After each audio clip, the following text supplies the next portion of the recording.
हाँ भाई, हम बात कर रहे हैं जोगिंदरनाथ मंडल की। बंटवारे के बाद पाकिस्तान की पहली सरकार में जोगिंदरनाथ मंडल कानून मंत्री बने और श्रम मंत्री बने। भारत सरकार में यह पद भीमराव अम्बेडकर ने संभाला था। अम्बेडकर को भारत के संविधान निर्माता के तौर पर याद किया जाता है और देश की राजनीतिक दलों के बीच उनके योगदान की आज भी होड़ लगी हुई है। दूसरी ओर मंडल का जल्दी ही पाकिस्तान से मोह भंग दूर हुआ ही उसे कायर बोला जाता है, उनको गद्दार भी बोला जाता है। आज़ादी के वक्त देश की दलित राजनीति में दो बड़े चेहरे थे, भीमराव अम्बेडकर और जोगिंदरनाथ मंडल। भारत और पाकिस्तान की पहली सरकार में दोनों ही कानून मंत्री बने।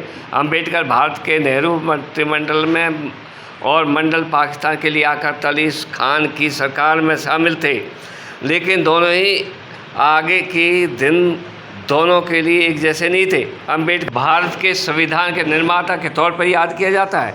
देश की राजनीतिक दलों के बीच उनके यशोगान की आज भी होड़ लगी हुई है। दूसरी ओर मंडल जल्दी ही पाकिस्तान से मोह भंग होकर 1950 में भारत भाग कर आ गए, जिन्होंने अगले 18 साल तक कलकत्ता की झुग्गी झोपड़ियों में लगभग गुमनामी की उपेक्षा के बीच गुजारे। भारत में अछूतों के साथ भेदभाव की शिकायतों के बीच मुस्लिम लीग और जिन्ना के बगलगीर वन पाकिस्तान रवाना हुए थे। वहाँ गुजारे थोड़े से ही वक्त में अल्पसंख्यक और दलितों के बीच में शिकायतों ने उन्होंने विचलित कर दिया। आरोप लगाते हुए सरकार छोड़ी और बेआबरू होकर पाकिस्तान से वापसी कर वह झूठे कायर और गद्दार बताए गए, लेकिन वहाँ के हालत बदतर रहे। भारत में जहाँ भी गए वहाँ तीखे व्यंग बाणों का सामना करना पड़ा। हर कदम पर उपेक्षा और विरोध। राजनीतिक सफ़र के अछूतों के न्याय दिलाने की शुरुआत की थी, लेकिन दूसरी ही पारी में राजनीति में अछूत बनकर रह गए।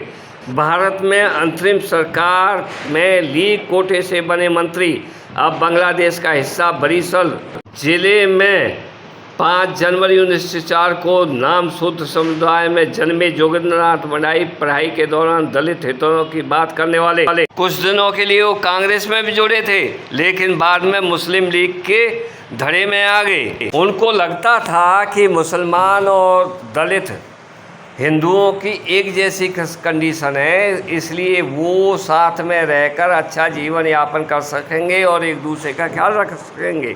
लेकिन उनका ये जल्दी ही सपना चकनाचूर हो गया जब लियाकत अली जिन्ना की मृत्यु के बाद उनको साइडलाइन कर दिया गया।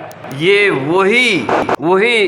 वही जोगिंदरनाथ मंडल है जिन्होंने बंगाल सरकार में शामिल होकर के 1946 में डायरेक्ट एक्शन में जिन्ना के डायरेक्ट एक्शन में हजारों लोगों को मरवा दिया था, हिंदुओं को मरवा दिया था और भारी दबाव के बाद भी इस्तीफा नहीं दिया था। एक जिन्ना के मोहरे के रूप में काम कर रहे थे, एक जिन्ना के मोहरे के रूप में काम कर रहे थे और जिन्ना चाहता था दलितों के साथ मुसलमानों के साथ दलित भी भारत का बहिष्कार करें। लेकिन पाकिस्तान बन जाने के बाद इनके साथ उलट उन्होंने बाद में एक किताब भी लिखी। वो समझते थे कि बंटवारा मुसलमानों के प्रति हिंदुओं की ऊँची जाति के रवैये का किया जा रहा है। पाकिस्तान में निर्माण से सांप्रदायिकता की समस्या का निराकरण हो जाएगा, लेकिन इसके उलट नफरत और संप्रदाय को बढ़ावा मिला। मेरा दृढ़ विश्वास था कि पाकिस्तान का निर्माण मुसलमानों की स्थिति में सुधार करेगा, लेकिन मुझे आशंका है कि पाकिस्तान दक्षिण एशिया का सबसे पिछड़ा देश बन जाए। जिन्ना के भरोसे गए इस मंडल की, पढ़े लिखे हुए मंडल की पाकिस्तान से बहुत बड़ी उम्मीदें थी, पाकिस्तान से हासिल करना चाहते थे, लेकिन अलग देश बनने के बाद कट्टरपंथी ताकतों को काबू में नहीं कर सके। 11 अगस्त 1947 को पाकिस्तान की असेंबली में इन्होंने बोला भी था, लेकिन जिन्ना की मृत्यु के बाद इनको साइडलाइन कर दिया गया और भागकर भारत में आना पड़ा।